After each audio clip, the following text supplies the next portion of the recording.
సత్ప్రవర్తన. ఏమంటున్నది దేవుని వాక్యము? సత్, గట్టిగా చెప్పండి, సత్ప్రవర్తన. హల్లెలూయా. ఈ దినాలలో ఈ సత్ అనే మాట ఎగిరిపోయింది. ఇది హల్లెలూయా. 10 మందితో తిరిగి 10 మందితో చాట్ చేసి దేవుని దగ్గరకు వచ్చి పరిశుద్ధుడైన పురుషుడు కావాలి దేవా, పరిశుద్ధమైన కన్యక కావాలి నాయన. హల్లెలూయా. నీవు కొలత చొప్పునే నీకు కలుగును, నువ్వు ఏమి విత్తునో అదే నీకు. హల్లెలూయా. ఈ పురుషుడు ఏమంటున్నాడు ఈమెతో? సత్ ప్రవర్తన. నీ మునుపటి ప్రవర్తన కంటే తరువాత ప్రవర్తన చాలా చక్కగా ఉందమ్మా, నేను వివాహం చేసుకుంటాను అని చెబుతున్నాడు. సత్ప్రవర్తన. హల్లెలూయా. నేను అప్డేట్ అయిపోయిందండి. ఈ కాలం చాలా అప్డేట్ అయిపోయింది.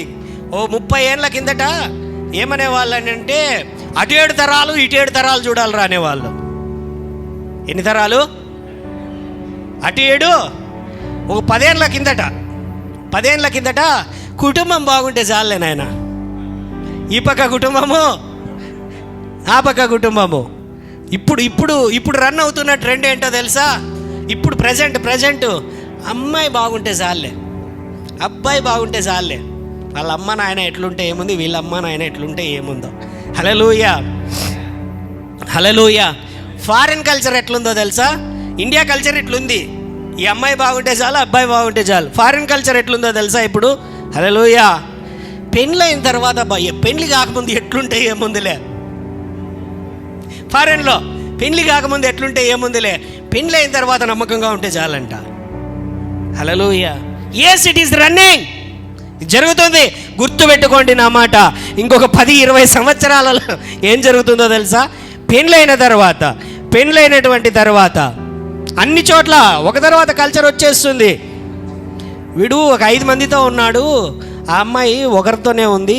ఈ అబ్బాయి 5 మందితో ఉన్నాడు, ఈ అబ్బాయి అయితే ఒకరితోనే ఉన్నాడు, వీడైతే మేలు ఒకరితోనే ఉన్నాడు, ఇన్ని చూసుకుందాం. ఎస్, జరిగేది అదే. ఓ 10-15 సంవత్సరాల తర్వాత జరిగేది అదే. ఎక్కువ అంటే పాపం ఏ తక్కువ ఉంటే దాన్ని సెలెక్ట్ చేసుకోవడం. పాపం ఉంటుంది, ఎవడెక్కువ పాపాత్ముడో వాడొద్దు, తక్కువ పాపం ఉండేవాడు అంటే. అలాగైపోయింది ప్రవర్తనలు. 24 గంటలు అమ్మాయిలు ఎంబడి, 24 గంటలు అబ్బాయిలు ఎంబడి విచిత్రమైన ప్రవర్తనలు. మీరు చేసిన చాటింగులు వివాహమైనటువంటి తర్వాత బయటపడము, ఫోటోలు బయటపడము, అక్రమ సంబంధాలు బయటపడము, కుటుంబాలు నాశనం అవ్వడము, దేవుని నామానికి చెడ్డ పేరు తీసుకొని రావడము. అటువంటి జీవిత శైలి విడిచిపెట్టండి యవ్వనస్తులారా. సరైన మార్గము కాదు, దేవుని మార్గము కాదు. దేవుని ఎదుట నీతియుక్తమైన జీవితము, నువ్వు ప్రార్థన జీవితము కలిగి ఉన్నప్పుడు, శ్రేష్టమైన జీవితము కలిగిన వారిని దేవుడే, నీకు తగినటువంటి దానిని, నీకు తగినటువంటి వాడిని దేవుడే నడిపిస్తాడు. ఆమేన్. నమ్మదగినవాడు, అన్యాయస్తుడు కాదు ఆయన. తప్పుడు నిర్ణయములు తీసుకున్న దేవుని ఎదుట క్షమాపణ అడుగు. ప్రభువా కనికరము చూపు, దేవా నడిపించు అని అడుగుము.